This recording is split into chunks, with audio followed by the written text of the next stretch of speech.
Welcome to Boulder City Council. We have a special City Council meeting today. And Madam City Clerk, we'll call this meeting to order. Posting roll call, please. Yes, thank you, Mayor. The agenda was posted in accordance with Nevada Open Meeting Law, and Councilmember Sherry Jorgensen is absent from the meeting. Thank you. We'll open the first public comment. Anyone wishing to come to the microphone, welcome to do so. Is anyone on the phone at 702-589-9629? Nobody's on the phone. Seeing no one come before, we'll close the public comment and move to our special agenda. Item number 1, presentation by our city manager or our Good morning, Mayor Hardy Okay. and members of the City Council. Michael Mays, your Deputy City Manager. So I just wanted to set the stage for this evaluation. In Mr. Thomas's contract, it stipulates that at the 6-month period, and his first day as city manager was April 15th of this year, that he have an interim performance evaluation.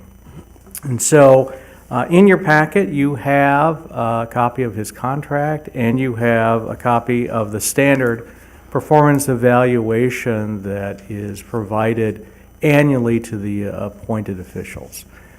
The intent with this is not to fill that out and turn that in at this interim evaluation period. It is an opportunity to use this as a guide in providing Mr. Thomas feedback on his performance. As you noted, Mr. Thomas does have a presentation to present to the council before discussion, but I can answer any questions regarding process. Any questions? I don't have one of those packets, he said. I just have the agenda. Okay. Yeah, Thank you. And we can share. All right, Thank you.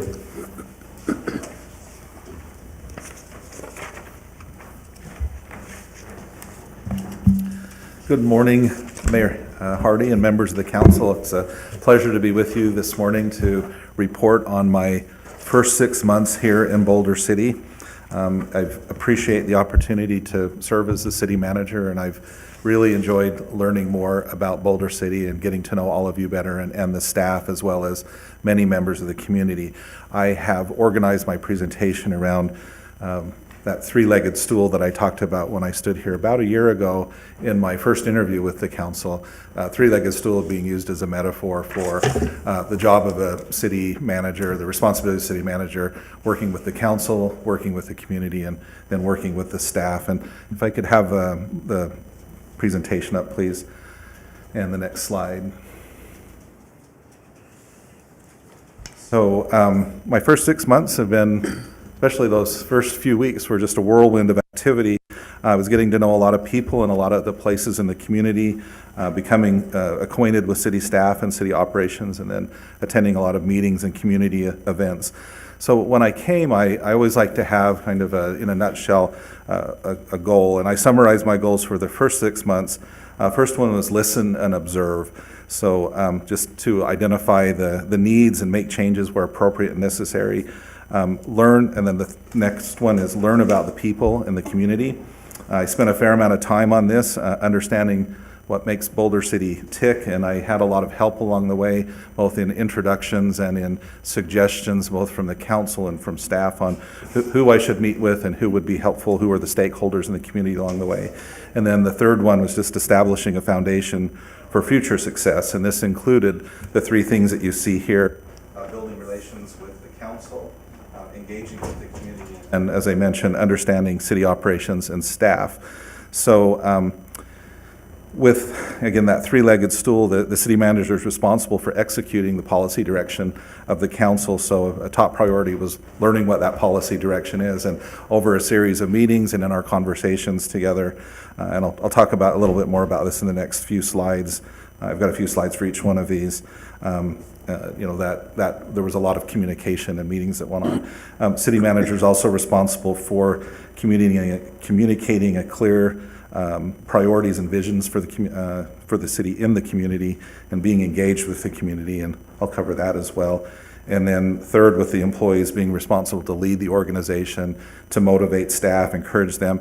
But also, I think it's an important role of the city manager to have a citywide perspective and to communicate that to the staff. A lot of times we'll get down in our individual roles and what we're doing, and it's helpful to see the bigger picture, and I think it's an important role for the city manager to do that. So let me go to the next few slides and I'll cover each one of those.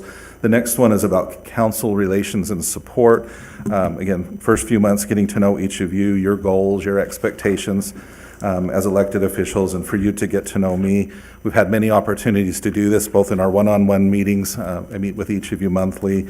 And I'm always available to meet more often if we need to. Those have been really great meetings for me.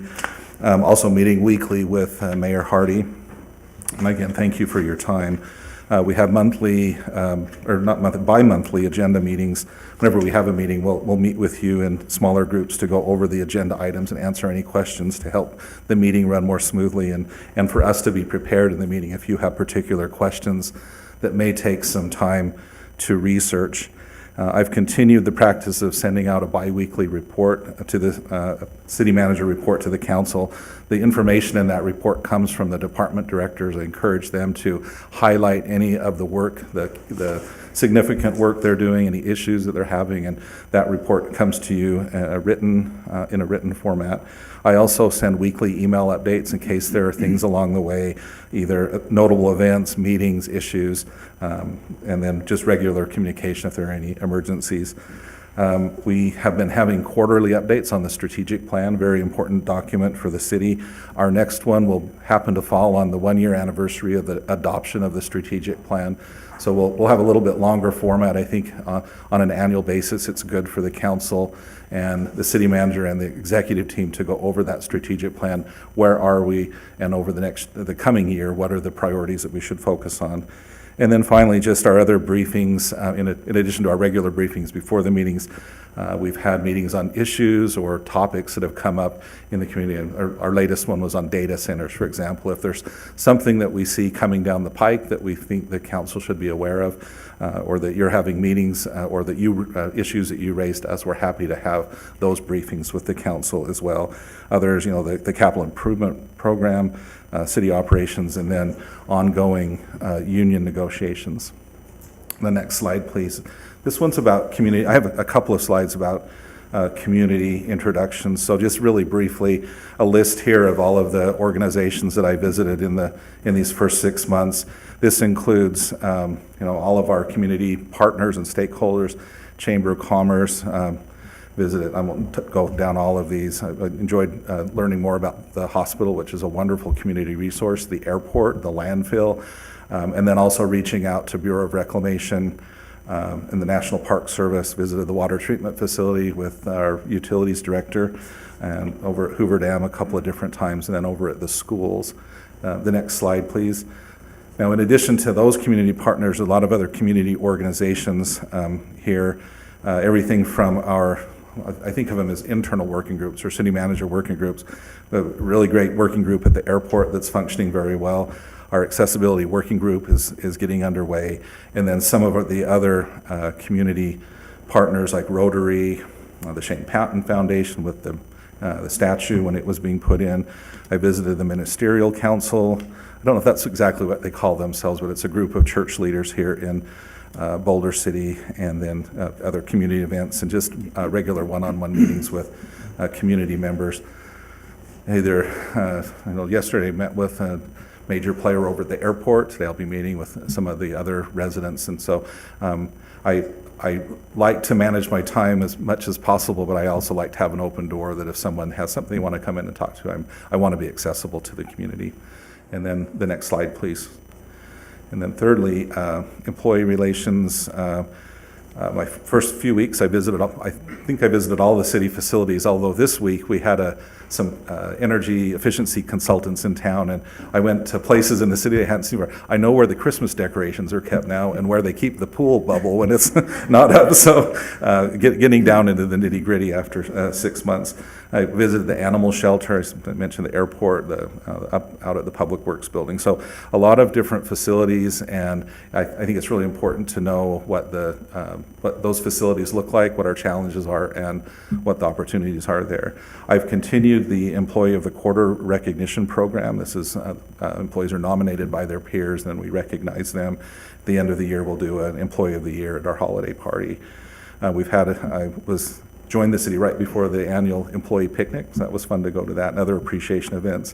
We've had a number of events related to the fire and the police departments, both the Fire Academy graduation. We've had a number of retirements in the police department and badge pinnings as well, and then there was a very nice public awards dinner that was held over at the pavilion, and that was good to go to that as well.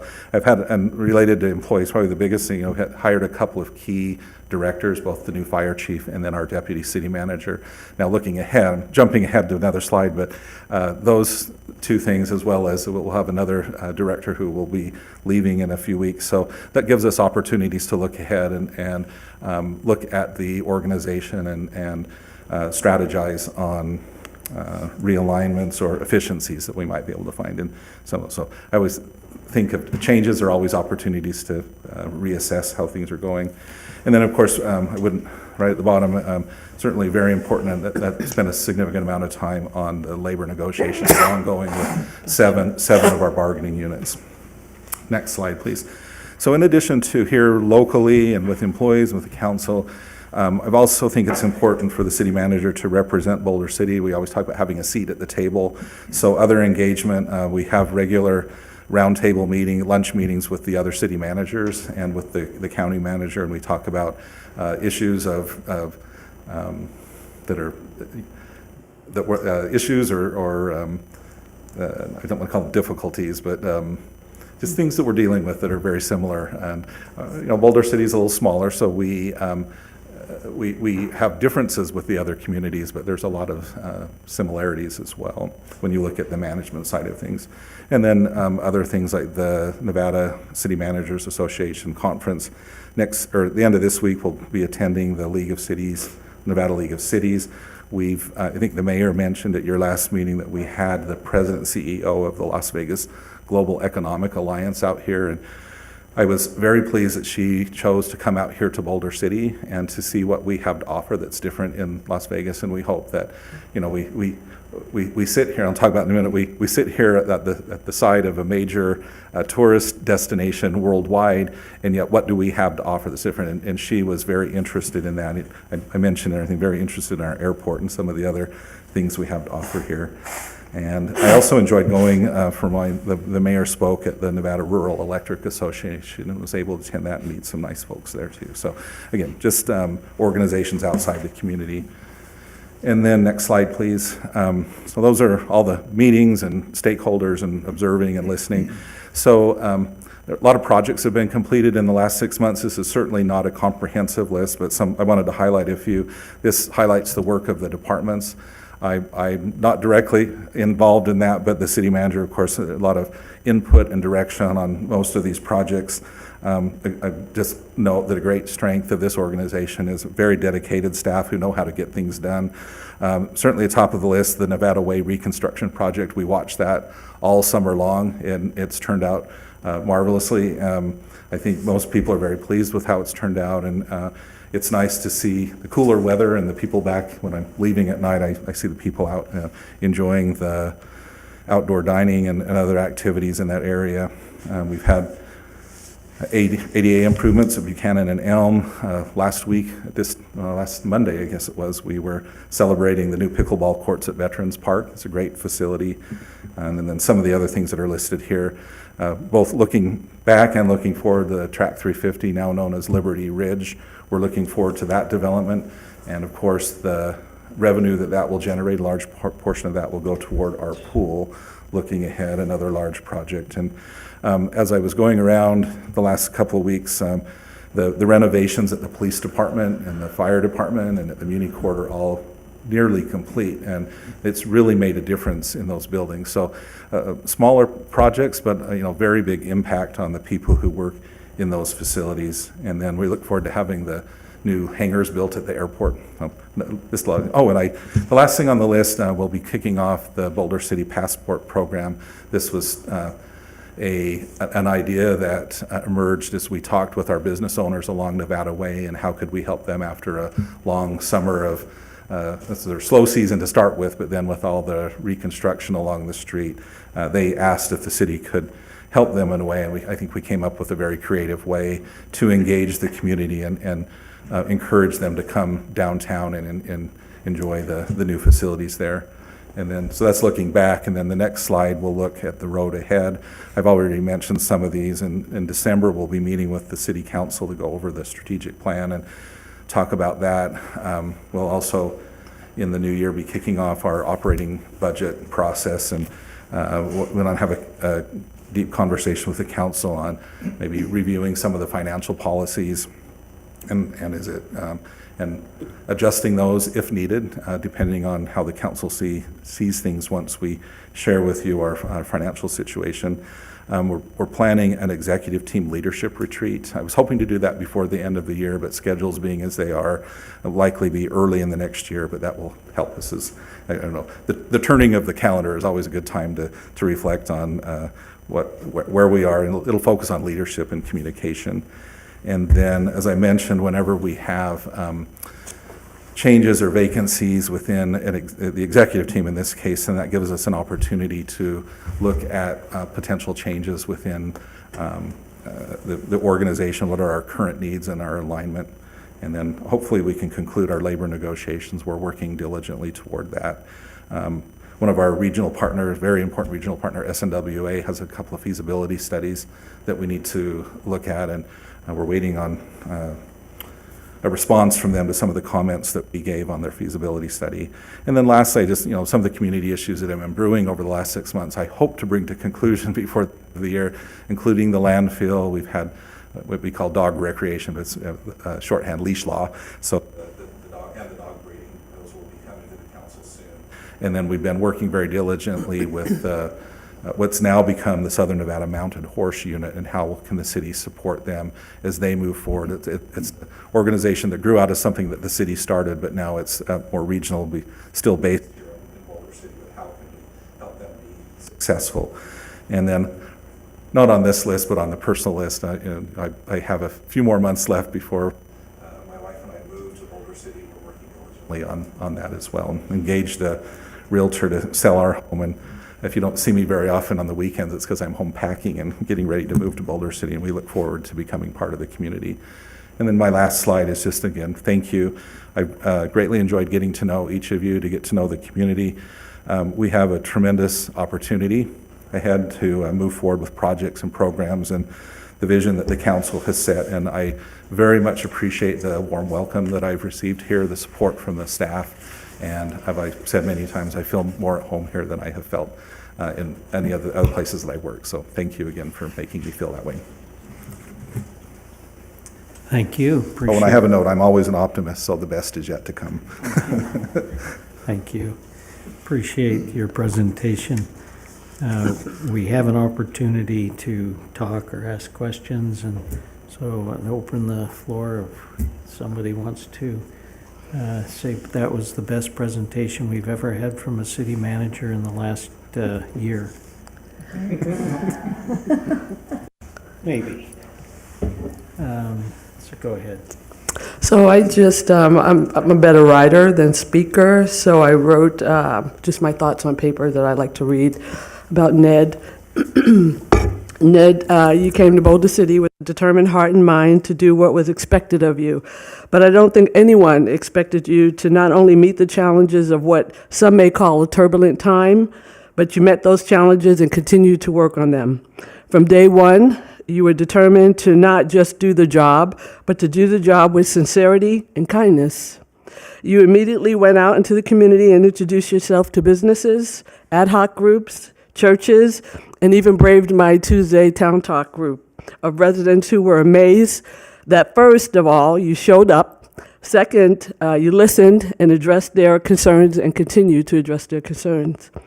I personally keep you busy with the long to-do list from residents and continue to pick your brain for information as I'm still learning as well. Thank you for answering most of my questions and your follow-up for those that you didn't have immediate answers. And in addition to that, thank you for the safety lights that I asked if they could be put up at the busy intersections, and you're working on that. You've put a few up. And those are the things that go unnoticed, but the people who ask for those safety lights notice it, and they thank you for it. Be it phone call, emails, or in person, you're always available weekends and weekdays and weekends. And I can honestly say I have heard many residents say that your can-do attitude proves that you are the man for the job, a man of his word, and a man who loves Boulder City. So no doubt there will be more challenges and hurdles to climb, but I'm confident that you and your staff will be up to them all. I'm honored to call you a friend, and I look forward to working with you and serving our community for the rest of my tenure on the council. Thank you, Ned. Thank you.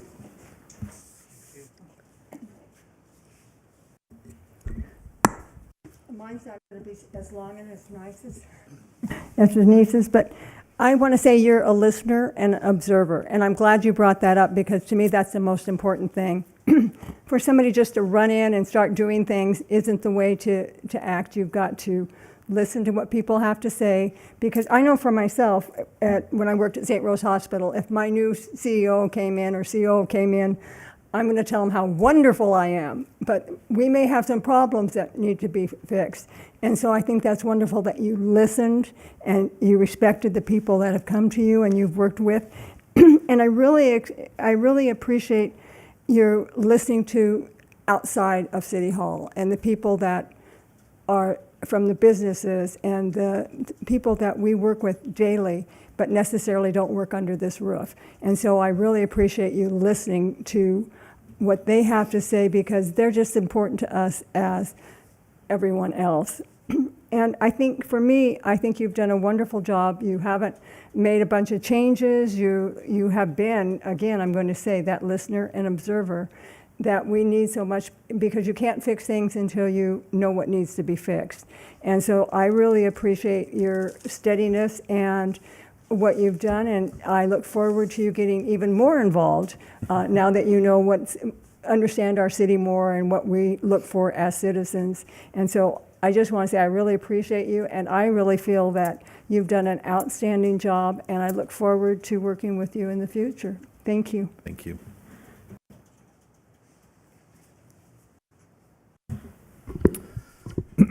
Thank you, Mayor. I appreciate the comments and observations that have been made there, right on the money. I am interested to know from your observations and listening, give us just a very brief idea of what you think our strengths, weaknesses, opportunities, threats, just some of those that stand out to you, that because I know you're not just going around hearing, but you're listening and observing and internalizing the things that you're seeing and hearing. So I'm interested to know what result that's had on you and what your thoughts are for the best yet to come in the future. Well, I can thank my wife because she suggested you really should think about some of these things. And so I wrote a few things down. And you can thank her when you see her next time, because she had me shorten the list, because it's when you start talking about strengths of Boulder City, and it's not just hyperbole, but there's a lot of strengths here in the community. So I had a long list. But just a few of the observations that I had that I've written down. We were here yesterday with a group from LVCVA and Las Vegas Convention Visitors Bureau. And, they're more focused on Las Vegas and the tourism and the gambling and all the things over there. But it's probably been 3 or 4 months ago, I had a call and they were interested in doing something in Boulder City. And we said, sure, and we've been back and forth. And so they were out here yesterday to do a site visit. And it was such a great partnership, because it was City Hall and we had our, Public Works Director and the Parks and Recreation Director, and then Jill Lagan came down from the Chamber, and then this happened to involve some of the land over here that's owned by the post office. So we've been very interested as a city in making that look a little better. And so we actually had someone from the post office who came out, and we talked about what might be done over there. And so hopefully not getting ahead of myself, but I'm hoping that in the next few months, out of that type of collaboration, it's been my experience, and really great things can happen. And so, and that has repeated itself over and over and over again as I've been observing. So, a couple of weeks ago, and where I was going with that is a couple of weeks ago, several of us, I think Councilmember Ashers was there, we're up on the hill, Chamber Hill, for the groundbreaking for the Adventure Center. And then we drive by every day, the significant investments going in from the state into the new Railroad Museum. So looking ahead, there's a lot of strengths and opportunities there. But I think the strength in all of that is look at the investment that's happening. I think Jill Lagan has thrown on like $75 million of outside investment that's coming. And she's including in that the outside investment that comes from the RTC, from the SNWA and others that is coming into Boulder City. The significant federal investment and state investment that went into the construction of I-11 that has made Boulder City a very pleasant place to live. It resolved the traffic congestion issue. So a lot of things there, but just I put that under the umbrella, a little long on it, but federal and state investment. The other huge strength that I have seen, and it impressed me from day one in Boulder City, was I refer to as social capital. And I thought, well, I better make that sound official. So I looked up the definition is the network of relationships among people who live and work in a particular community, enabling that community to function effectively. And some examples, Rotary, the Chamber, the Business Development Group, Lend a Hand, Senior Center, Emergency Aid, the Hospital Foundation. So all of the wonderful nonprofit organizations that are our partners and stakeholders in the community. And it helps us as a small city with limited resources. There are a lot of things that larger cities would do themselves, but we depend and we partner with these community groups on wonderful things like our festivals and Art in the Park and the parade and the fireworks and everything that creates another strength of Boulder City is that sense of place that we have here. A lot of that is partnership between the city and these groups and the social capital that we have here. And sense of place is how people interact and feel about the places where they live, work, visit, and recreate. And that can be simple things like sitting outside, having outdoor dining on Nevada Way. It's taking your dog to Wilbur Square, on leash or off leash, depending on the time of day, perhaps. Fireworks at Veterans Park. So all the things that make this a community. So social capital and sense of place were the two. And I could go on and on with the strengths, our proximity to Las Vegas and Hoover Dam, the unique history, the history that's celebrated in our buildings and our landscape. And someone told me that one of the reasons they moved to Boulder City is when they drove in, they saw all of those wonderful sculptures that are on Nevada Way and Wyoming. We recently placed one over by the Pinball Museum, or Pinball Arcade. No, Pinball Studio. I got to get the word right. So public art, is just a strength of this community. And then on the city side, let's not forget the publicly owned land, and that publicly owned land happens to be on the transmission lines. And so over decades, the city planned ahead, and we're able to capitalize on that now by having these solar farms, which make up 33% of the city's budget, which keeps our taxes low. So a lot of these things pile on each other. All of those are strengths of this community. And then we have that over here in the valley, but then we're surrounded by this beautiful natural scenery, trails, parks, zip lines. Hopefully we'll have the skydiving again. We're next to one of the most visited recreation areas. So that adventure center then becomes an opportunity for us to capitalize on our beautiful natural setting and our warm climate. And then the last thing on the freeway access. We're very accessible. If a city the size of Boulder City were somewhere else and not uniquely positioned historically as well as geographically the way we are, if we were out in the middle of nowhere, we weren't next to Las Vegas, we weren't next to them, we would not have the things that we have. So all of those are great strengths and opportunities for the city. And then briefly, it's harder to talk about weaknesses and threats, but there are some. We live in a desert. I think we all recognize that probably our biggest threat is the ongoing drought and our limited water resources. So this is where we'll have an extension of social capital, but it's our partnership with regional groups like the SNWA and the the Bureau of Reclamation that will help us address that.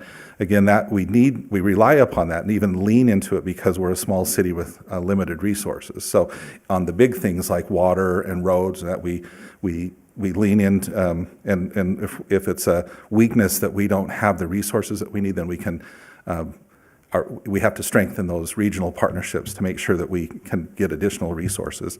Again, all the investment that's going into the tourism facilities that will be here.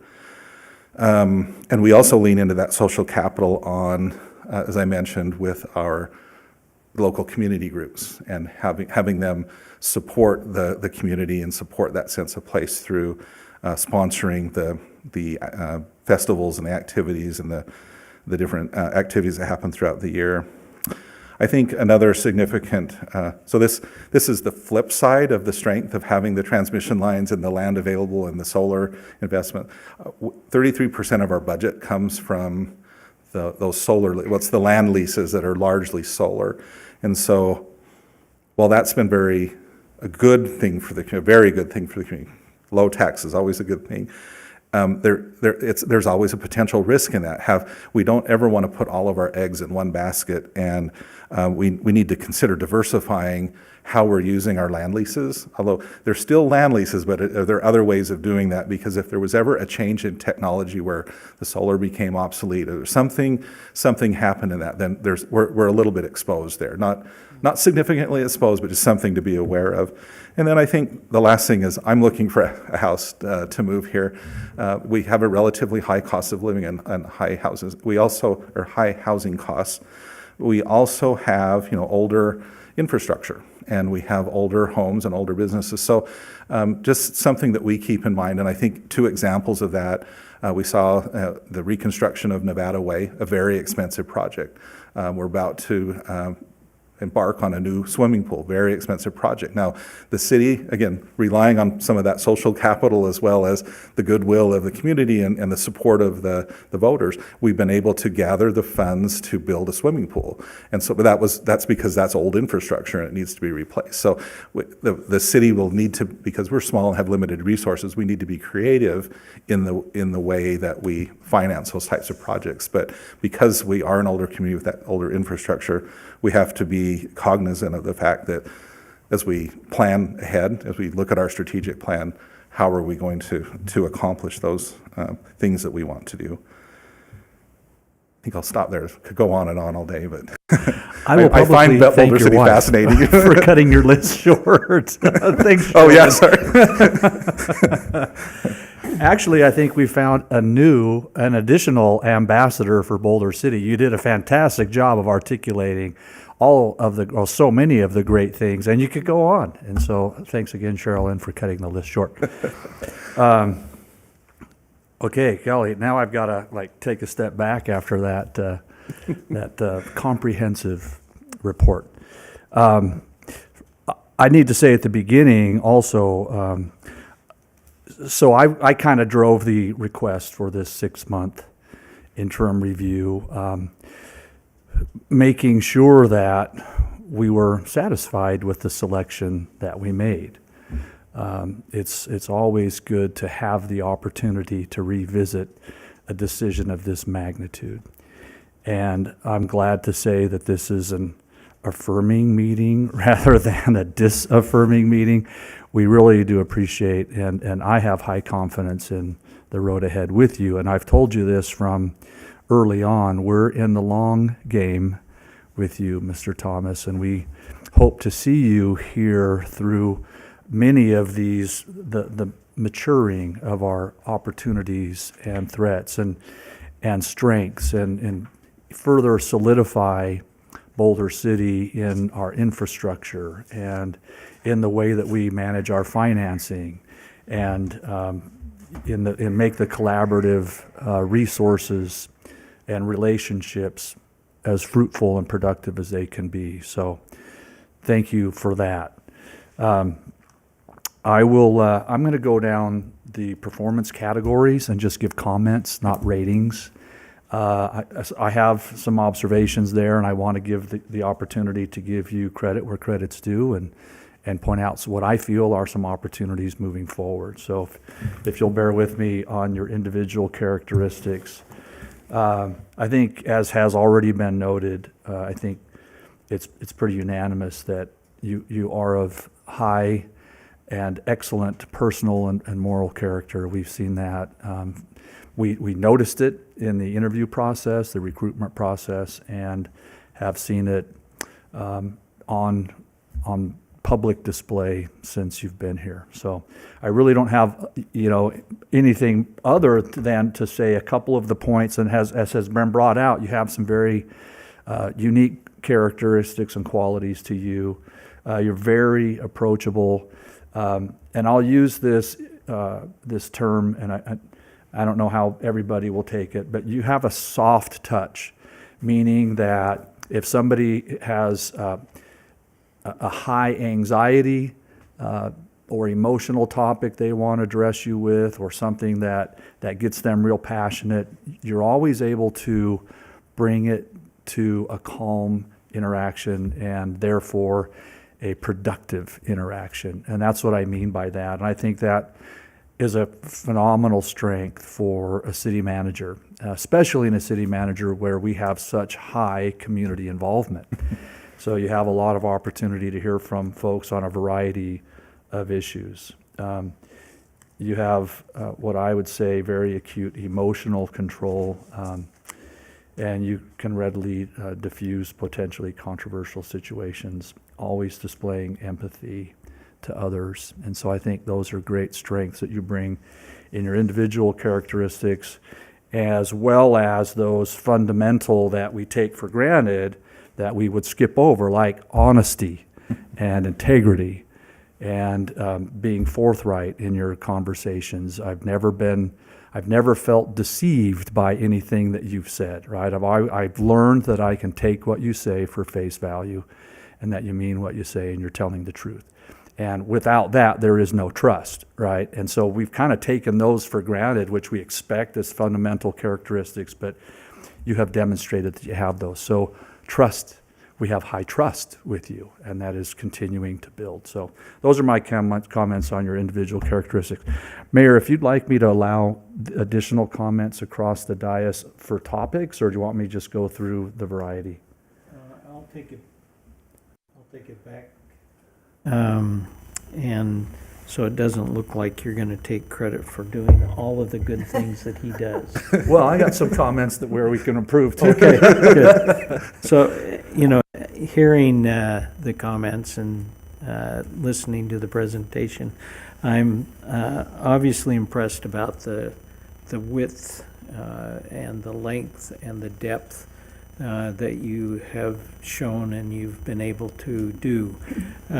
So I look at the width of 5 people who are interested in making policies and being able to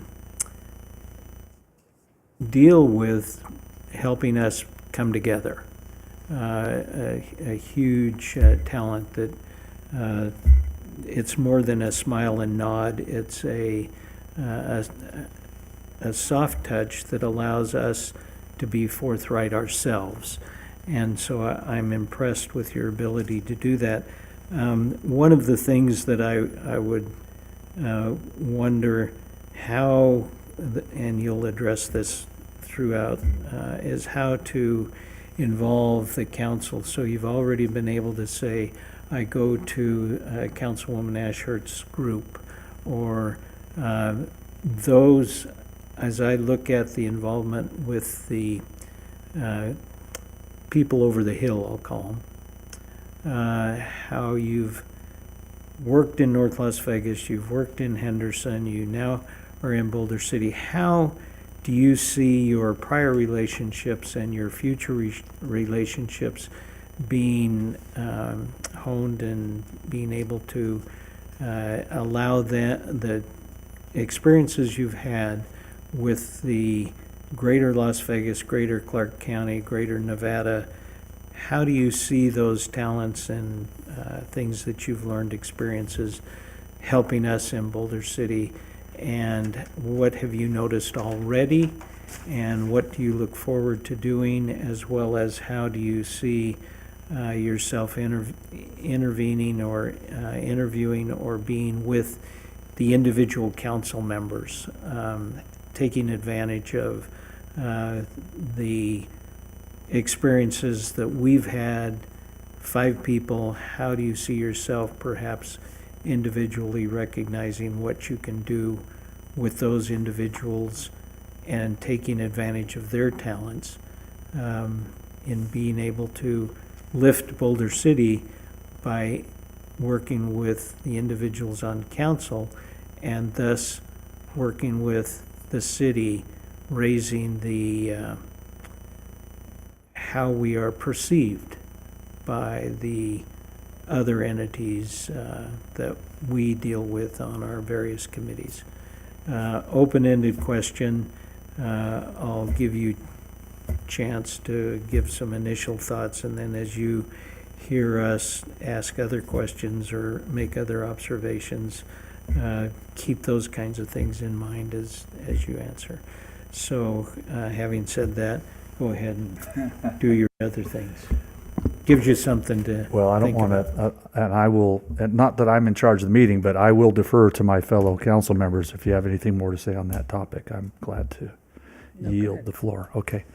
Then I will move on to the topic of professional skills and status. So, after, and the general criteria here for those who don't have the eval form that may be watching this later or watching it live, maintaining a knowledge of current developments affecting local government, capacity for innovation and creativity, willingness to try new ideas proposed by council or staff, and sets a professional example. And so, after 6 months, you're off to a great start. But it will continue to be a work in progress. Not that you're falling short, but that we're continuing to develop and build upon the status of those criteria. And to this point, I find that you show high capacity in those dimensions, and you're capable, and as we expected when you were hired. In our conversations, you're open to a variety of perspectives, and I have found that you think creatively when we counsel about the variety of issues, regarding, and I could go on to list the different things that the city is involved in, from those things that are directly controlled or indirectly controlled, like the landfill or the cemetery or the airport or the activities involved there or our utilities. All of these things, you're open to creative ideas, and as you and I have counseled together, I've appreciated your input in ideas that aren't always, and I'll use this phrase again, and you've heard me say it, the way we've done it, or the way we do it, because it's always how we've always done it. And I think that's a threat. We need to be careful to not fall and have you fall into the rut of, well, we've always done it that way, so we'll keep doing it that way, unless it's been proven against all other options to be the best way. And then, of course, let's continue. But always being critical or reviewing critically how things are and how things have changed. And maybe the decision of a way we handle a particular department or enterprise that we are engaged in was appropriate at that time when it was determined, but maybe 5, 6, 10, 20 years later, we need to modify the way we approach it. And so I appreciate your willingness to be open to those, and I look forward to your continued openness to reassess and to be critical in the way you view things, how they're being done, and how they might be able to be done better. When you came in, you listed the variety, golly, a really good list of things that were already underway when you showed up. And so when we talk about your professional skills and status, I think you did a really good job of coming in and listening, observing, learning, and then, it's hard to say, okay, I'm the leader now, I'm in charge, when a lot of things were already well underway and the right people were doing the right things already. But we still needed leadership. And I appreciate the way that you came in. Again, I'll use the word soft touch, not that you came in overbearing on anybody or any individual, any staff or community members, but that you blended into the process. And I think I observed you as then becoming the leader there, and I think from my observation, people did view you coming in as the leader, not because you said you were, but because you were the right person to help guide certain decisions and to help support the people that needed support in specific ways, which is, a sign of really great leadership. So I appreciate you doing that. You did, as you point out, hire a new deputy city manager and a new fire chief. And we have high expectations for them for success. And we're grateful to have them on board. But that will continue to play out the wisdom of those decisions as the future unfolds, right? And we hope that we continue to be pleased with those decisions and even have our expectations exceeded. I think the capacity is certainly there, certain for these two and whoever else may come along in the journey. So that's my comments on the number 2, professional skills and status. I'll take a pause here and defer. Anyone else want to say anything on that? Well, I've heard a lot of wonderful comments, and I do think you're a wonderful person, but what would you like to change about yourself to move forward? Because I know there's some growth there, and we've talked about that, and I think you're capable and you're very goal-orientated, so what are your goals regarding yourself? So I'm going to make Crystal and Michael laugh because they work with me every day, and my number one item is time management. I'm very fortunate to have Crystal, who keeps me on a schedule, but it's a constant challenge for her. And part of that is just because there's so many meetings and different things going on, but definitely an area where I can improve. And I would also say that I am still learning the ins and outs of the budgeting process here. I have the fundamentals of budgeting, the same with most cities, but I think we have some interesting, unique even challenges here where city doesn't bond for things, and so we fund things a little bit differently here, and I'm still trying to ferret that out. And then the city has a lot of facilities that first time I've had been intricately involved with the operations of an airport or a landfill, and so I'm learning how those work. And that's actually been a great and a fun challenge for me. But kind of keeping up with that and making sure that I'm not missing something is also something that I can work on.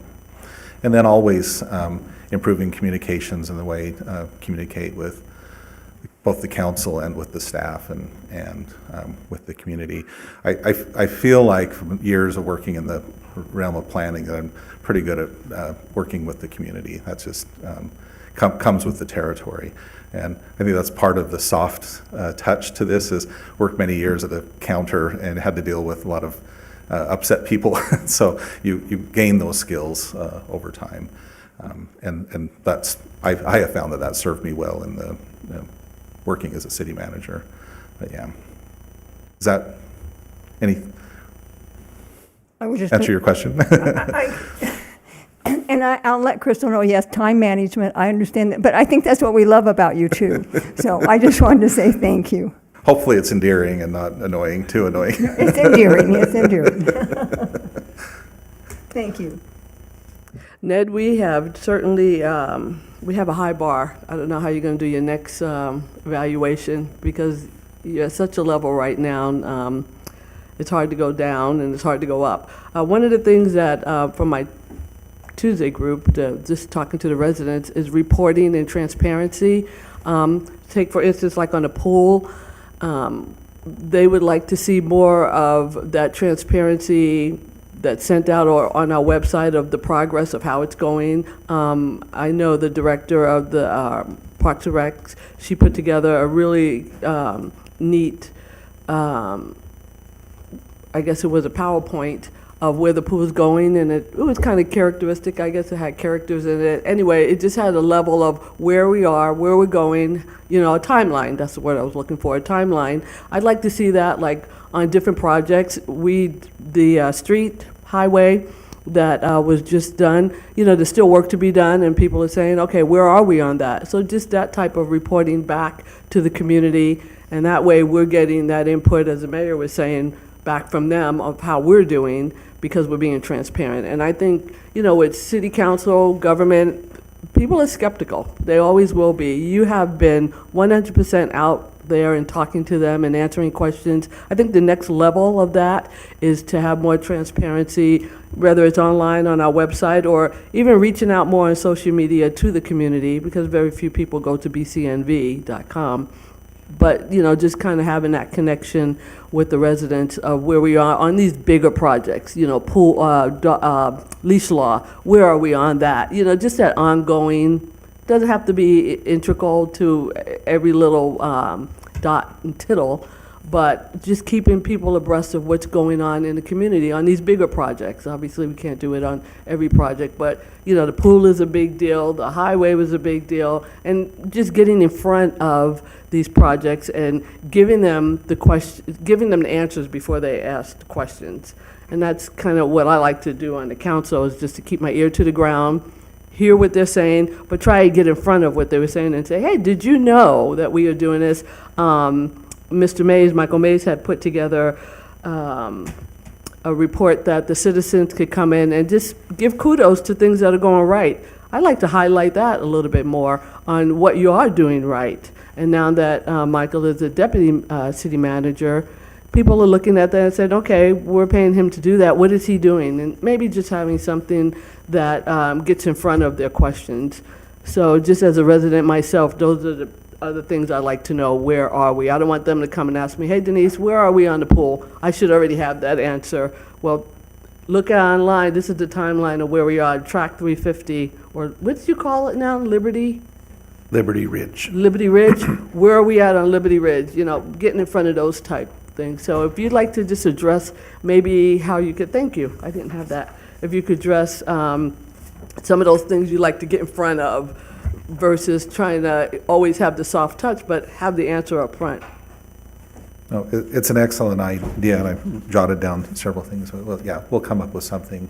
I think we're so busy, and every day, I always say every week has a different theme, but we do have a forecasting calendar, and we kind of sort of know the tentative calendar when things are going to come back to the council, and that kind of information we can share. I know we're planning to do an update to the council on the pool. There was a meeting yesterday with the designers, and I think that there were certain decisions that were being made or things that were being discussed, and that was a milestone for staff behind the scenes. But we're to the point now where we're probably a little overdue to give the council an update, and then we want to share it with the community. I think part of our hesitancy in doing that is we don't want to set expectations so high and then not be able to deliver on that, because with any project, especially a pool is a good example, you know, a lot of moving parts that something could change, and we might give the impression that we're going this way and then something switches and we're over here. Oh, why did you tell us this? So I think not just here in Boulder City, but most cities are very,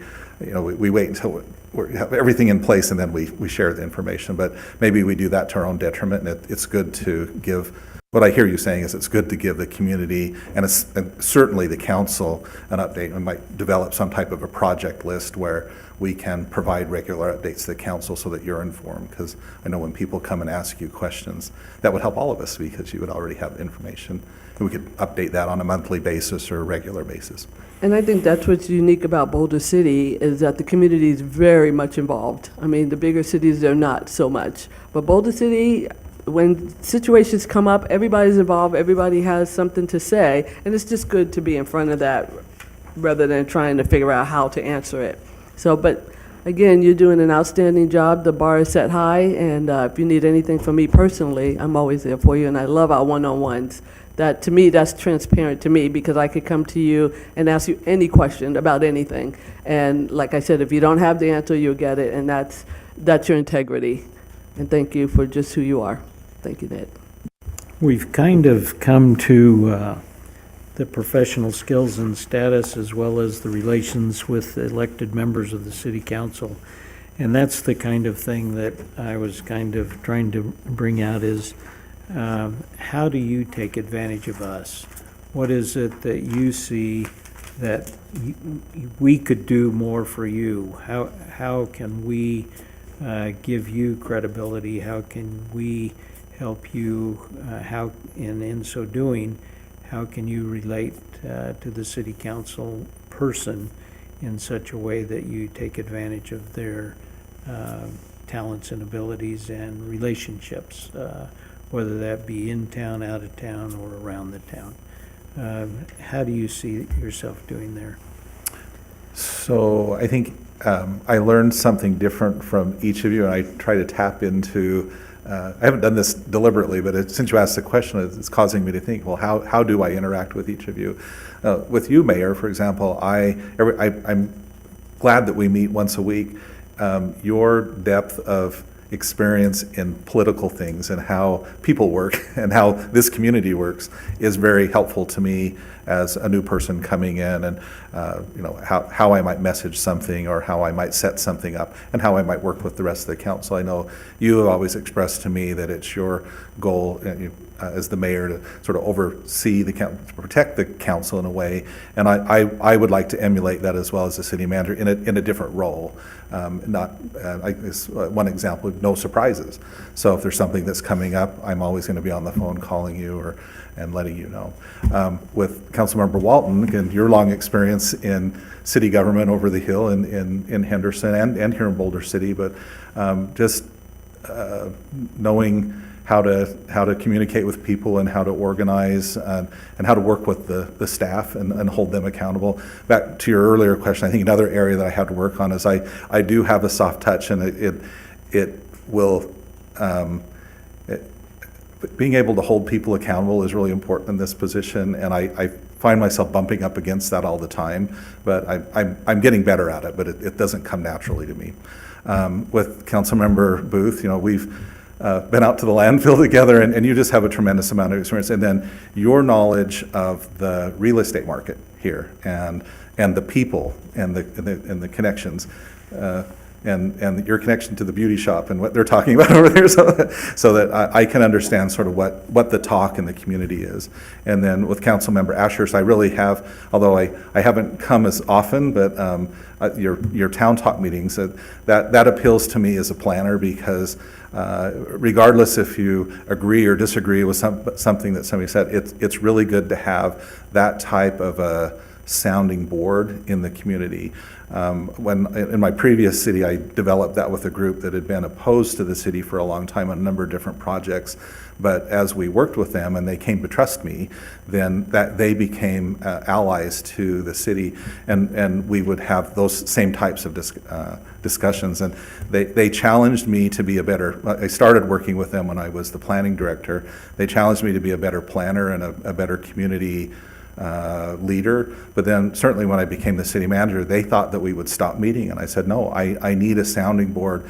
And we wanted to replicate that because they represented one particular neighborhood and one particular set of interests, in this case like hillside preservation. But I would have liked to have replicated that in the other neighborhoods so that I could get a sense of what the community was talking about. And I think over the next 6 months that might be something that I need to develop as I feel like I've just scratched the surface in getting to know the community stakeholders. And there's regulars who come to our meetings and we talk to them and we understand them. But I know in any community there's always sort of the silent majority. I think they've always been called. The people are just busy raising their families and going to their jobs, and we don't often hear from them. So how do we tap into that, and how do we get their information, and how do we engage them in the business of City Hall, I think is an important task as well.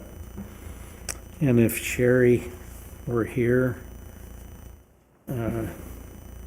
what would you tell her? Oh, yeah, Councilmember Jorgensen also has a really great network of people in the community, and she's hearing from them. And then I appreciate that if she hears something, she will either call or text me and say, I need to talk to you, and I'll call her. And some question, and then I'm able to, I'll work with staff to get the answer, and then I'll call her back. And so we communicate sort of one-on-one if she has a question. And so I appreciate that, because then I hear kind of what people are talking about, and then sometimes that will lead to answers that I think should be shared with the full council, and you might receive an email from me that says, hey, this is an issue that came up. I won't necessarily attribute it to Councilmember Jorgensen, but if it's something that I think that you're all hearing about, then I'll share that information with you as well. So speaking in that way, how do you finesse the open meeting law in such a way that we don't go to jail? Well, as long as you're not discussing it among yourselves, for me, it's always been, it's just communication that's coming from the city manager to the council. Hey, kind of an FYI, are you aware? If you've had this same question, then here's the response to that. It might be related to the lake level. It might be related to something related to dogs in the park. It might be related to something economic development.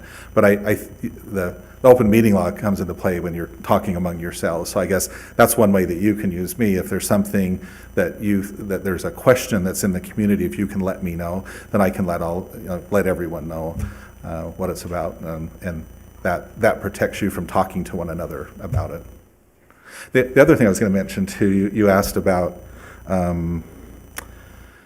having been involved in Southern Nevada for a long time and in other communities as well, and how has that helped? Oh, or maybe that was going to come up later. You can do it.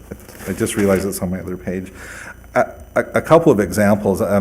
So last week at your council meeting, one of the items on the agenda was the formation of the Council of Governments, and that was going to be the next iteration of SNRPC. And when I worked in both North Las Vegas and and in Henderson, it was at the staff level involved in SNRPC for a long time. And we didn't get to talk about a lot of the projects that they did.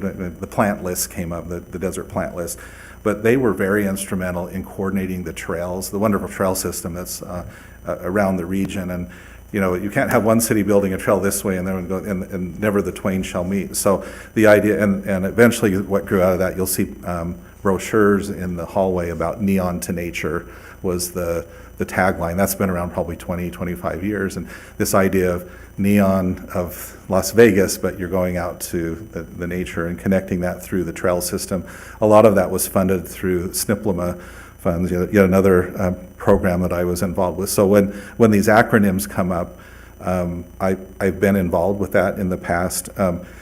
When I was in Henderson, we did a lot of work with the city of Las Vegas and also with the resorts and with Southwest Gas and NV Energy around sustainability, and SNWA, water conservation, energy conservation, and that involved also the LVCVA. So when they call up, there's just an awareness of what the history and the past projects that have been done with those organizations, and I think hopefully that helps with showing if I'm here, that shows that Boulder City is ready to be engaged in those same types of partnerships going forward. Thank you. And I appreciated going around with you with the Las Vegas Global Economic Alliance when she came out to go around the city. Again, coming back to your connections with the community, and when we were getting ready to do the Shane Patton statue, and we had the base leader from Nellis come out, and I know you had already spoken with him. So, and he came up and immediately engaged with me just because of the connection you had. So that's helpful. Me being new, that someone who might not connect with me was able to do that because you had already, you were absent that you had already connected us together. So I appreciate being introduced that way and having that as the city manager of Boulder City. Yeah, we hope you take advantage of us. And who we know, the group that Councilwoman Ashurst has, the people. I don't know if you go to the beauty salon with Councilwoman Boone. Every once in a while, depends on what the topic is. Yeah. Oh, the beauty salon. I thought you meant Councilwoman Ashurst. No, I haven't been to I don't need the beauty salon. So You will be invited. I guess I could hide under one of those things and then listen to You the would have to have more conversation. hair to get away with it. So as we're interested, obviously, in what we can do for you and what you can do for us, because it's all one big happy family that we have those relationships and we want to foster them. And as we've said before, we do have relationships over the hill, and we do want to play in that big same sandbox. And we appreciate what you've done before in the context that you've had before that will help us. What else were you going to say, Councilman? If I can comment on a couple things, I think you also, and you pointed it out, and you used the terms, the silent majority. There's the folks that are, struggling to get themselves and their kids up in the morning and get to school and get to work and then get home and get dinner on the table, get homework done, and then catch as much sleep through the night and rinse and repeat over and over. And there's a lot of the members of our community that fit into that realm, if you will. And then we could go to the retirees, and then the older generation that is in the point where they need to take advantage of the opportunities by some of the nonprofits. And we really have a diverse group of citizenry. But I think, as Mayor Hardy pointed out, we are your access to all of those, because they know who we are and we know who they are, regardless of the neighborhood or north, south, east, or west part of the community. And I think you can see that the council members don't come with their own pet projects and agendas other than just to represent the city and its citizens to the best that we can to preserve the quality of life, the way of life, and the economic viability of our town. That's our agenda, collectively and individually. And I would hope that you would recognize that we are in touch with our neighbors wherever they might live in town, right? And that they reach out to us. Whether they're on social media or not doesn't mean they don't have an investment in the community. And so I think, to Mayor Hardy's point, we are that access to the community for you as well, business as well as private. And I will comment on one additional thing, and this had to do with what Councilmember Ashurst commented, and that's from the reporting section, and talks about the community, kind of reporting out to the community. And you had commented, and this is so true, there's so many factors that affect the plans in municipal government. And there's just no way to list them all, but there are, and some you don't even anticipate that will have an effect on a project or a plan or funding. And so the phrase I've learned in municipal government is, don't believe it until you've seen it. And not because there's something that's trying to be hidden, but because there's just so many factors, and we might have a plan, but that plan then has to be put on hold because of an economic reason, or because of a contractor pulling out, or because the bid came in too high. And then suddenly we have to pivot. And so the plan might not come to fruition. And so rather than lay out the details of this plan, we can give some generalities and say, hey, we want to end up here. We're trying to get there. But until we hit each landmark, it's kind of hard to report on it because things change. And so the don't believe it till you've seen it is really a true thing for municipal government. So I think that's to your credit, that you need to be balanced in how you share information, guarded to the right extent so you don't mislead inadvertently. It's not like you would try to, but if something affects the plan, you have to pivot, then suddenly maybe you lose trust. And you need to be careful how that happens. So it's, communication is important, transparency, but also being careful, right, to not give something that might seem misleading when it isn't, right? Just a factor that kind of changes things. So anyway. Could I say something yeah, on that particular topic? It kind of goes to your comments on transparency. If there was one thing that I could change, and that causes me a lot of grief, heartache, is social media is a great thing, and social media can also be the bane of local government. But if there was one thing I could change, it was that we could be transparent enough, and I guess clarity, explain things well enough that I wouldn't read things or hear things that I look at and I go, well, that's not really what's going on. That's not really true. And so that's one of the reasons I use Nevada Way as an example. When I was just brand new, I think it was the first time I came to one of the town talk, and that was the topic of the meeting. And I liked it because it was right up my alley. It was, community planning and community development. And so I was able to speak really clearly on that. Now, other topics have come up around water conservation, the golf course, or other items that I'm not as familiar with, and I don't have all the details, but I certainly can find them. But so a lot of it is preparation. But I guess what I'm getting at is I wish we could get to the point, and maybe this is we'll work on this, being more transparent and being able to explain things so that people have factual information rather than relying on what they're hearing. And it's really disappointing sometimes when you read things like, oh, we've been working so hard on that. And so, something you said earlier, I'm always, staff will always hear me say, well, we need to get ahead of that narrative. We need to correct that narrative because that's an incorrect narrative. That's not what we're doing. That's not what we're trying to achieve here as the city. And just really quickly, one other example I'll give.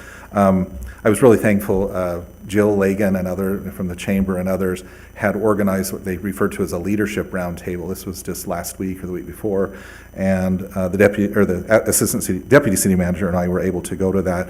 And it was just a group of people that she had invited to come and talk about different issues in the city. And some of there were a lot of different things that were talked about. Some of it was around permitting of all things, and there were a variety of views, and some of it was very hard to hear. But I don't ever shy away from that. I was really glad to know, it was one person's experience, and they were expressing some consternation, and maybe that some others agreed with it and others didn't. So there's, I guess the point there's plenty of work to be done, but unless we hear what's not going right as well as what's going right, then we don't have a way to fix it. So I enjoy and appreciate having, it takes time, and I don't always have the answer. And as I said at the meeting, unfortunately, I don't have a magic wand to fix that. But we certainly can try. And I think the first part of addressing any issue is at least hearing what people's personal experiences have been.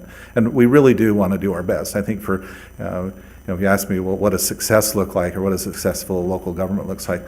Well, we're providing high quality services in a very efficient way so that people trust not only what we're saying, but what we're doing, and building that pride. Boulder City is such a great community. I know that there are people that will disagree with this, but our local government actually does a pretty good job. We're not perfect, but that doesn't mean that we do everything wrong either.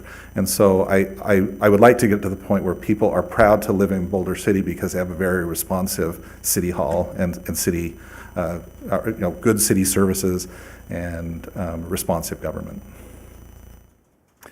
Since we're talking about the number 5 and 6 reporting and citizen relations, I think I'll Jumped just ahead, didn't go even know right that was to on there. and then come back to the others. And we've covered most all of it. I will add this word of counsel to anybody who's willing to hear it. And this was on the wall of our emergency management center in Henderson when I was still working there. And the statement was, it's not what you don't know that hurts you, it's what you think you know that isn't true. And so if you really think about that, people can create a narrative in their own mind that is totally off base, but they think it's true, and then they start hitting to the council members or to City Hall or on social media about things that just aren't accurate. And so I think the reporting and the citizen relations, it's important to try and get out ahead of things in the right balance. I think you've struck a good balance there. And maybe we could do better utilizing our community or our public relations communications expert, Lisa LaPlante. So maybe guiding some preferences for additional information to be sent out rather than maybe a little more than what we are. I don't know what the right answer is, but that's an idea to consider for improvement going down the road. And always room for improvement. A couple of highlights that come in just in my last 6 months is, I think the work that the communications office and others did on the bike helmets, for example, and putting together that very creative video. I remember the day we sat in the room and we were just talking about stuff. Well, what do we do this way? And that it came out of that kind of a conversation. So that's when I say we have dedicated staff who are creative solutions, that we need to have more conversation like that. Same with the passport program. You know, the businesses came in and said, hey, we had a hard summer, what can you do? And there were a lot of different ideas that were passed around. We said, well, we have this resources available, here's what we can do. It wasn't exactly what they were asking for, but I think it was a creative response to what they had asked for. And hopefully it will be very successful, and we might be able to replicate that again. No, just a couple of examples. But I would just give kudos to the things you've already said as far as communications. Your bi-monthly report that you send out to council, the weekly email update, the one-on-one meetings we have, as available as you are for phone calls and impromptu meetings. Your reporting. And there's been a lot of things that you've had to counsel, and you gave a good example on the data centers, right? It's a big hot topic right now. In our briefings, you brought us in appropriately and within the confines of the open meeting law, right? And gave updates to us for factual. Again, it's not what you don't know, it's what you think you know. It isn't true. Gave us factual updates on what those could look like, can look like, the variety of aspects. And so you've done a good job, and that's one example of keeping council well informed and at the right intervals. And you commented, maybe it's about overdue for an update on the pool. And I think it's always important to remember that we're being asked questions as well, and to keep us informed, to be able to respond with facts and actual information is important to support us as well as we support the community. Well, and then keep that communication going. Go And ahead. I think the pool itself is right, and then we can tie on to that the financing of it and Track 350 and the money's coming for that. And so we begin to show how where the city leadership has been thinking strategically about how those things work. That could even blend in. I think it would be really great to do some type of a public information meeting on the solar, the land leases and how that benefits the city. Well, I think most people are aware of that, but maybe there's some details that we didn't know. We could do a little fact sheet and just have a conversation about that, so that, again, building pride in the community that, Boulder City, when they drive by the solar farms out there, they'll go, well, that's helping us have community services and keeping our taxes low. And then it's part of the sense of, I guess you could even think of it as part of the sense of place of Boulder City, that it's something that's unique, that's here, that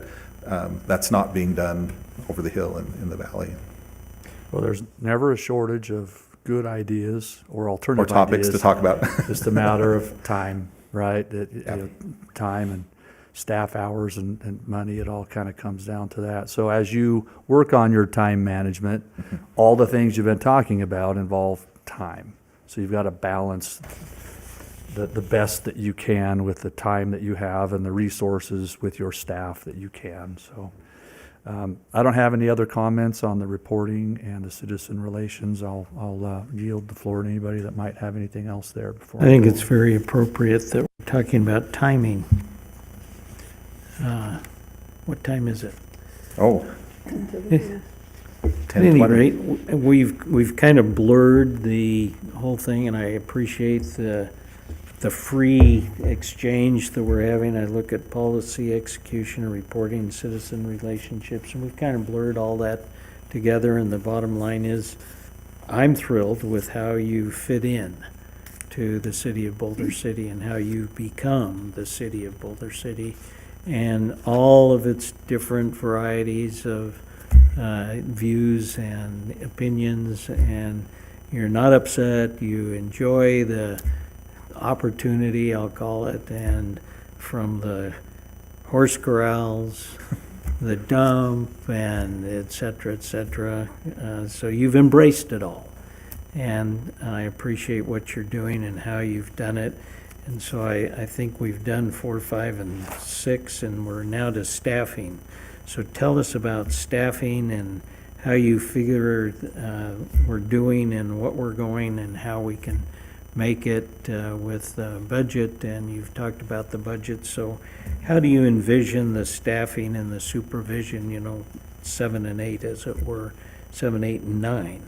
How do you see Boulder City coming forward, and you being the integral part that's got your fingerprints on all of those things? A couple of things there. Let's start at three things. So somewhere in here I wanted to fit in. I really appreciate, I know the council directly hires city manager, the city attorney, and the city clerk. The three appointed staff members. I really do appreciate both Brittany and Tammy for the support that they've given me in helping me understand the city. And city attorney always keeps me out of trouble, and then it's part of her work. But I think we work together very well and have open communications. So again, appreciate that. So starting with the top, we will continue to build our relationships and our communications. Under that is the executive team, and I mentioned in my comments that in January we'll be doing. We've engaged with a consultant to come in to work with us on communication, personality styles, and leadership. My idea there further out is to, and I did this in my previous city, is that it's the next level down. So your supervisors and your manager, your deputies and your supervisors, a lot of times that layer will get overlooked. They're busy doing the work, but they are I always think of them as the glue that holds together, because they're the interaction between your executive staff, your directors, and then the staff, the line staff that's doing the work. And we want to build that team and make sure that they're working together, because eventually, this is kind of succession planning, we want them to be able to move up. But in order to do that, when they move up, we don't want to put them in a position where they don't know what's going on across the city. And so there's a little bit of leadership development there, but there's also some communication, but just getting to know one another and feeling like they're part of a team as well. So we always, once a week, we meet as a leadership team, the senior staff team, the directors and some of the managers. But I'd like to make that available to the next layer down as well. So that's looking out a little bit further. And I think that that's important too, because it shows that the city values them as in their roles as supervisors, and that we're willing to invest in them in the soft skills of management. Because a lot of people move up from staff and they're put in, it's the cliche almost that people are putting in a management position, but they've never been given any management training. And so we want to be sure that we're shoring that up and providing those opportunities for the mid-level managers and staff as well. And then just continuing to work with the directors to ensure that they're holding their staff accountable and developing them and making sure that we're hiring the right people and giving them the right tools and the right facilities to do their work. With that in mind, we do have opportunities ahead. I touched upon this in my comments with the community development director moving into the role of the deputy city manager. That presents an opportunity for us to look at the community development functions, planning, building, economic development is there too, of course. So I'm working with the deputy city manager who's been doing that for 7 years. I come from a planning background, so we have some ideas about what how that might look different. And we are we've made an offer to a full-time building official. So there's some changes that are happening in that function of the city. So that gives us an opportunity to look at that and look for ways to make it efficient, make it more responsive to the community, make it more transparent to the community. So we'll keep all of those things in mind. And then we also have our utilities director has announced that he will be leaving, and for a great opportunity over at the Colorado River Commission. We're glad that he'll be nearby, and now we have yet another connection, a very close connection over there. That gives us an opportunity in that area of the city too. And so that's relatively fresh, so I don't have any details to share, but we've already had some preliminary conversations around, well, what do we do in the interim so that we're providing leadership for the utility teams, and then are there other opportunities there for streamlining, for support and just always, I guess one of the next things I want to do is talk to the staff there so I hear their perspective as well, and then we'll fold that into some of the conversations that we're having around how that what that organization might be, or what does it need to be, and always with an eye toward, well, how can we provide those services as efficiently and effectively as possible. So, little work to be done in that area. Thank you. Other point or questions or opportunities on 7, 8, and 9? I do. So you now have a new deputy manager. How, city manager, how are you going to use Michael? Is that going to alleviate some time from you so you could do other things? So could you tell us a little bit about how that staffing position is changing? Your Yeah, I bought a new position? footstool. I'm going to put my feet up. And, no, Yeah. just kidding. Yeah, Michael and I have had various conversations, actually since day one. There have been a number of different ideas about what are the needs of the organization, and I do appreciate his input, having been a very long time director here. One of the things, I will not be putting my feet up on a footstool, but it does relieve me of having so many direct reports. And I want to emphasize, in case anyone's listening, that this wasn't a new position that was created. There has always been an administrative service, you know this, an administrative services director, and instead of having that separate, we did, the council, last year moved that into the city manager's office as an assistant city manager. I think it was a wise move because there should always be a second in command if the city manager isn't available, and so the lines are very clear there. What I was getting at is, the larger departments, the Public Works Department, the Parks and Recreation, Finance, certainly Public Safety, Fire and Police, they all have department directors, and I've always felt that they should report directly to the city manager. It will work well.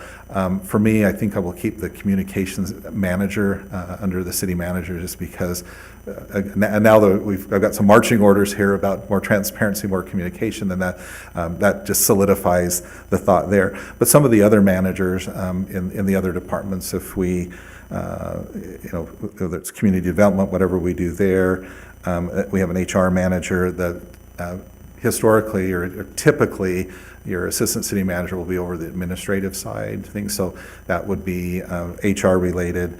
And then we have, I call them city assets, but things like the airport and the golf course and landfill.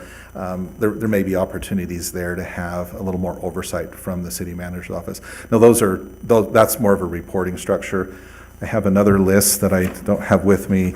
And Michael and I have been talking about the topic areas, so like customer service and responding, who's going to be responsible for that? And there's some opportunities there to split, because a lot of it's been coming in and we're just kind of juggling it. And much of it in the early days when I was here, Michael would handle, because it was continuity, or he would know the players or the issues.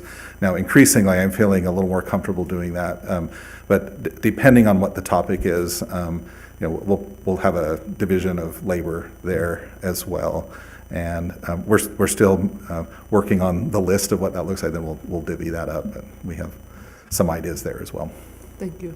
Next 6 months, that'll be probably the next month. That's front and center on my to-do plate. I think I've said enough.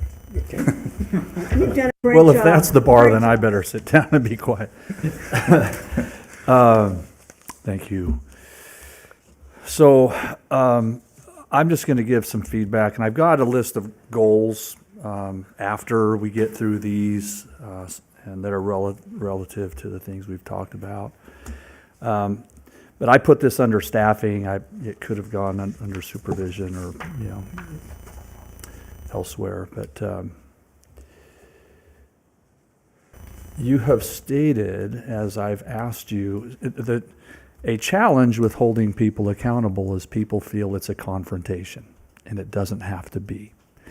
If you have an objective tool to use where both of you are on the same page, and basically the person can self-evaluate at that point, all you need to do is make sure they're being honest, right, with themselves and with you.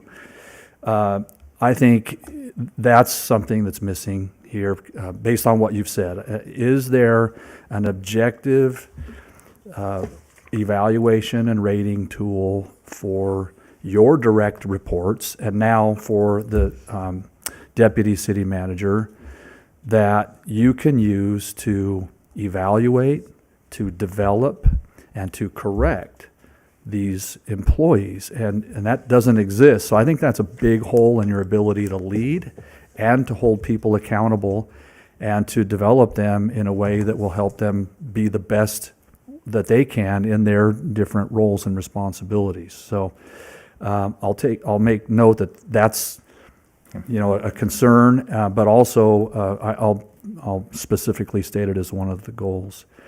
And I think there's an anomaly that we're in the midst of right now, and that was labor negotiations where we didn't have a city manager. We had an acting city manager, but we didn't have a city manager who was there to really take the reins of the process. And it feels like it needed a firm and a direct leader with leadership on how it would go, and with more communication with the council along the way for what goals and objectives would be for the outcomes. I think it's coming now, but it's coming, what I would say, a little late in the process. Unfortunately, we're at some unfortunate deadlines and positions where we might have otherwise avoided being. And so I think that that's important for you going forward to take a strong leadership role in that process from the outset and create a more collaborative environment rather than an adversarial environment. Now, there's always going to be things that both sides may disagree on, but they don't have to become obstacles to finding common ground and then have to be decided by a third party. We're hopeful that we can take care of those things and find common ground. And that's done through transparency and having a common interest, a shared interest, and rather than creating an adversarial environment. And I think that's really important for you, and that will be a goal that I will list as something I would hope to see, and I hope the rest of the council could support that as well. So both the ability to create your objective ratings and develop, correct as necessary, and achieve the excellence in government that we all are hoping to do, right? And without these tools to keep your department heads and your staff accountable, I don't know, we may hit the mark sometimes, we may not, we really won't even know. And so I think that's also a very important part of the supervision. As far as the number 9, fiscal management, I think that, as you stated, and I would like to see, our finance department is great and we have a great finance department director, but we need the city manager as the chief executive officer of the city staff to take more of a leadership role in that process as well. And working directly with council in a way where you have taken the information and then just put it to the critical eye and then come up with, here's where the worst case is, here's where we anticipate we might be, and here's the best case, and let's figure out how that relates to all the expenses, all the accounts that we have. And I think that's really important. We've seen some clunkiness here. We've been told that we have a structural budget deficit, which is a big statement to make. And if that's the case, then we better get serious about prioritizing our expenses and how we use the accounts. We've seen the statement that we hope that the budget shows a shortfall pretty much every year, but we make it up with this general fund excess balance, and we expect it to decrease because we're using it to make up the difference. Yet in the last 3 years that I've been on council, it has increased. And so I'm looking for you to take more of a leadership role there. And if we're told that we have budget structural budget deficits, then we need to talk about that more openly and consider what we're doing and what we're prioritizing and why. And council needs to be fully engaged in those policy decisions, right? So of course, that's basically the goal that I've said, but that will be one of the goals that I would state as well. So until we get to the goal section, Mr. Mayor, I think succession planning in your leadership and supervision. I think it's really important, and I don't think anybody has tried to navigate the city being able to hire individuals that are from Nevada, right? And if we can get people from Southern Nevada or people from Boulder City, better yet. But we can't do it at the expense of getting the right person. Succession planning and internal hiring is great if they're the best candidate. And I don't think we need, and I'm not referring to the deputy city manager, so please don't read into that. But we need to make sure that, first of all, we're getting the right person and the best candidate and trying to prepare our own people internally. And I appreciate the fact you have an eye for that. But some people may and some people may not develop into it.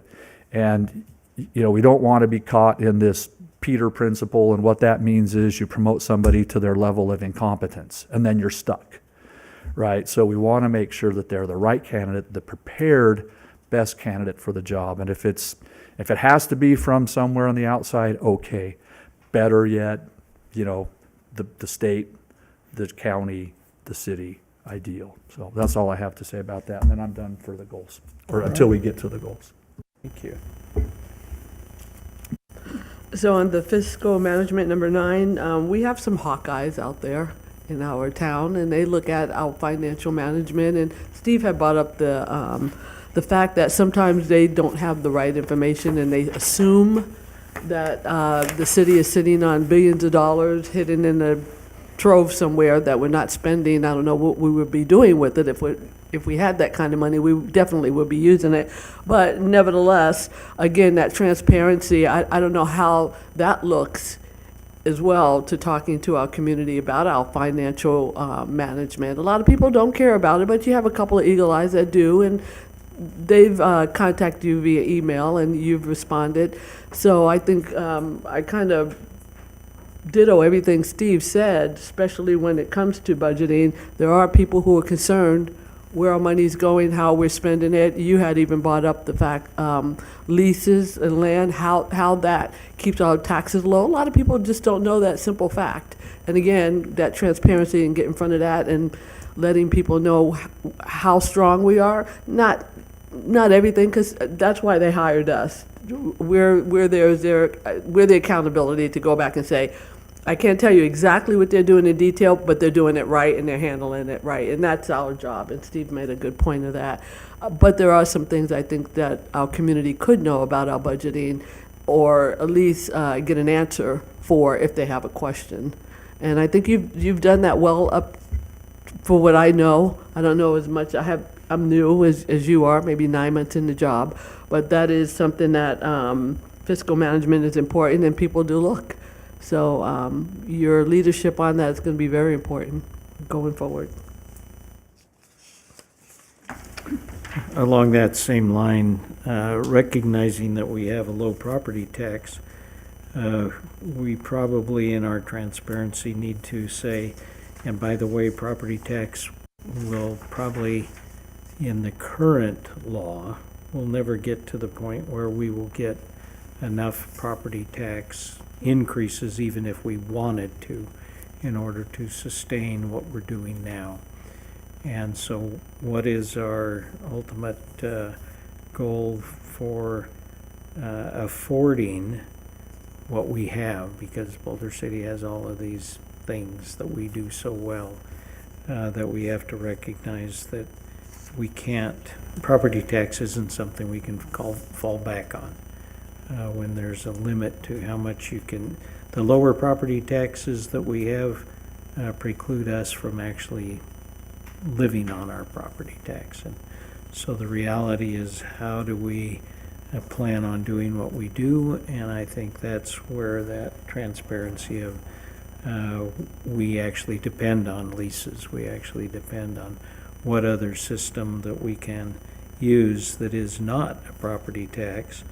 And obviously, that has to mirror what we do with utilities being a separate funding mechanism, and so we can't live on increasing our power bills in order to pay for Peter instead of Paul. So I think that process, we need to make sure we all understand that there are things that we can do and things that we can't do, so that we all understand that. Anything else along those three things? So we'll go to number 10, the community. Who would like to address the community?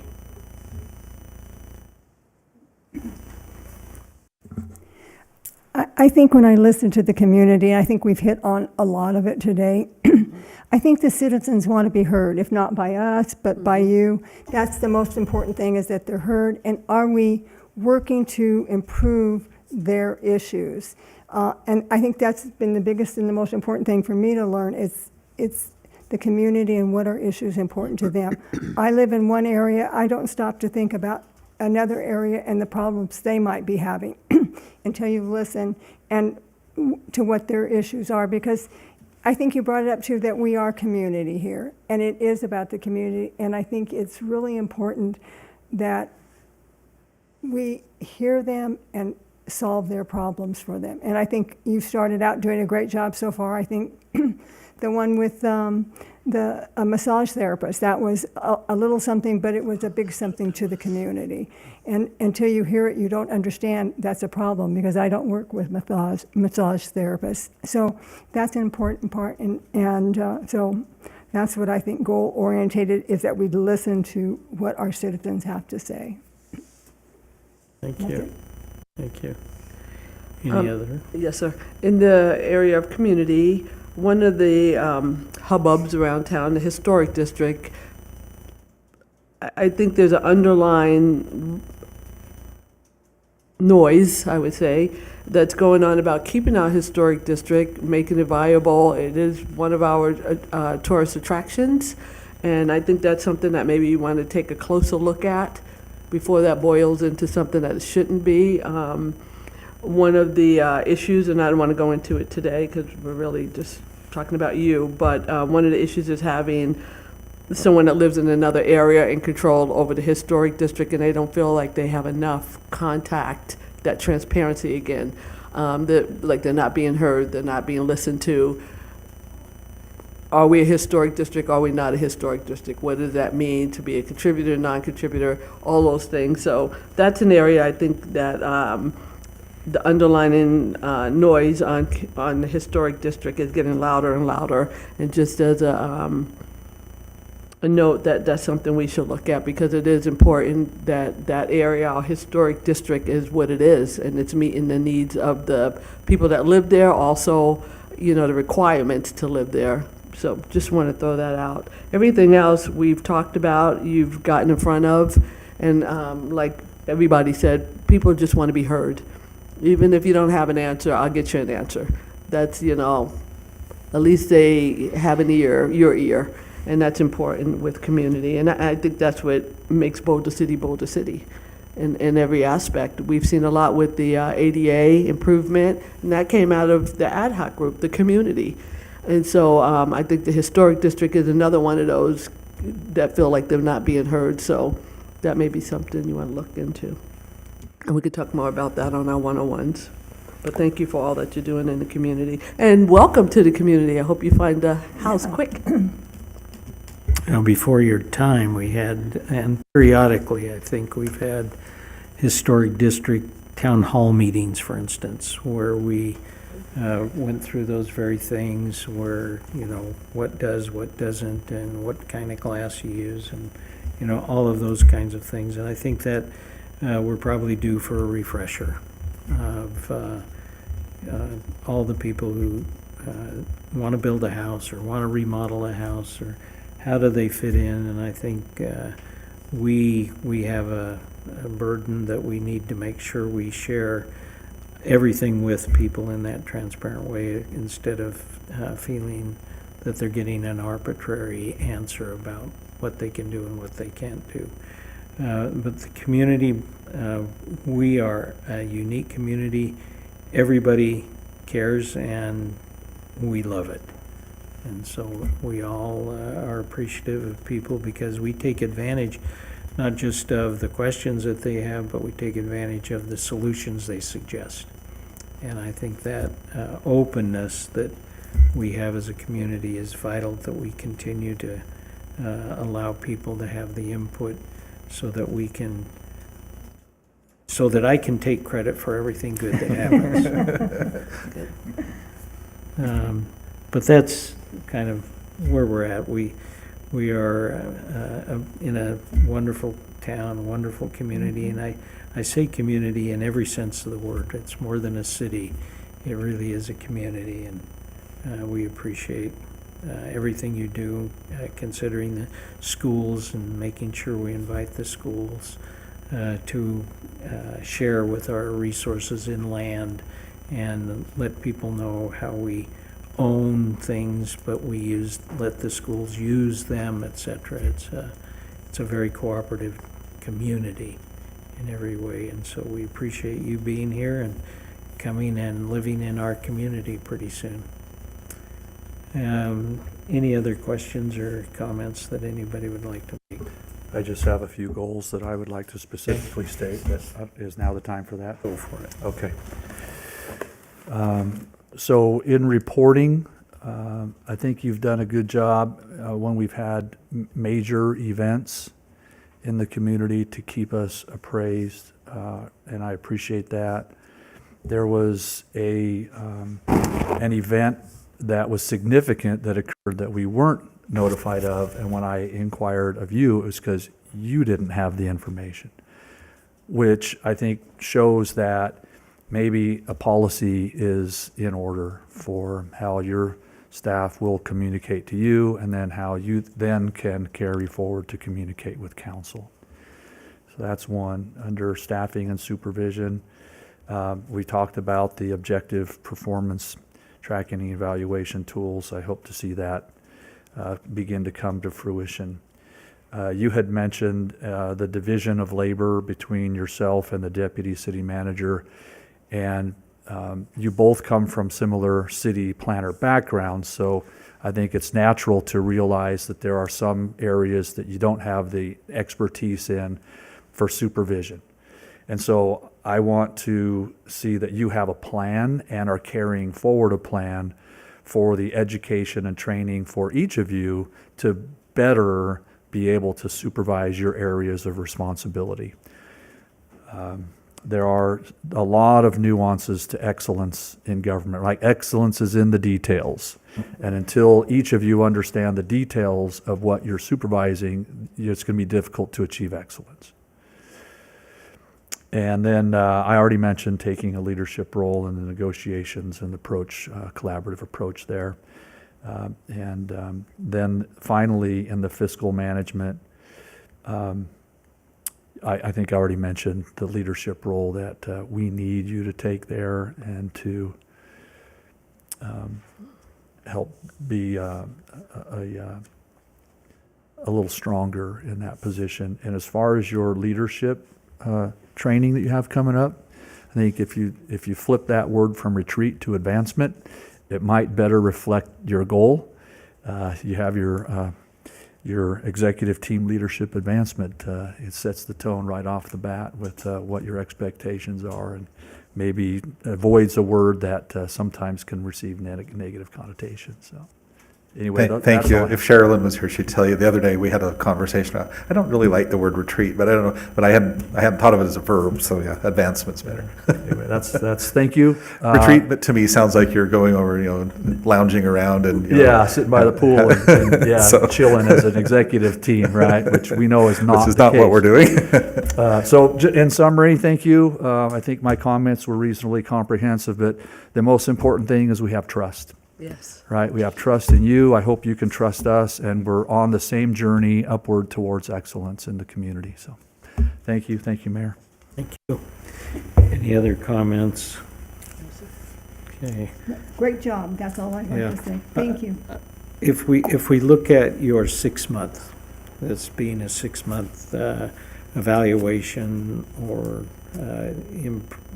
opportunities to have a discussion, we've literally had a discussion, a 6-month discussion of, where you've been. So the bottom line, 6 months after you've been here, you have shown that you're aware, you're willing, and you're capable of corralling and involving people who know things and taking advantage of their opportunities to lead and direct. So the overall feeling that I see in the city is people are aware that there's hope for them as they come up and then they improve, and that they have an opportunity to be involved in management decisions and supervisory decisions. And I think that's critical for what we do and how we look at people and their potential.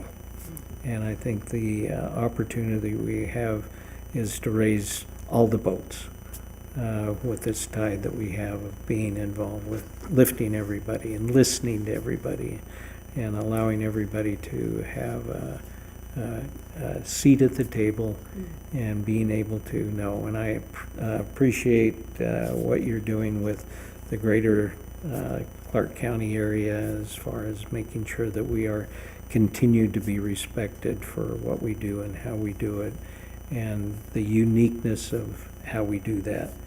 And I think we have been richly blessed by having you be here, being so well known in other circles, being able to use those people in other circles to the benefit of Boulder City. And I think we made the right decision at the right time, and we appreciate you being So did I. here. Thank you. And if there's no other comments, I will have public comment, unless you would like to say something. No, I think I'm in. Thank you. Okay. Can I make one more comment? Yes, you may. Today at 4 o'clock, Boulder City High School is going to have they're going to be selling donuts and coffee cakes and things like that for cancer awareness. And so if anybody'd like to come and join us, it's over at the gym with the volleyball team at 4 o'clock today. We'd love to have you. Thank you. And we'll have public comment at this time. Anyone here in the meeting would like to come forward or call 702-589-9629. That's 702-589-9629. Or anybody here. Anybody on the phone, Madam City Clerk? I see nobody on the phone and no one here in chambers. We will adjourn the meeting. Thank you very much. 4 o'clock. 4 o'clock at the volleyball? Yes. The volleyball team, which is right in the gym right there. In the gym, okay.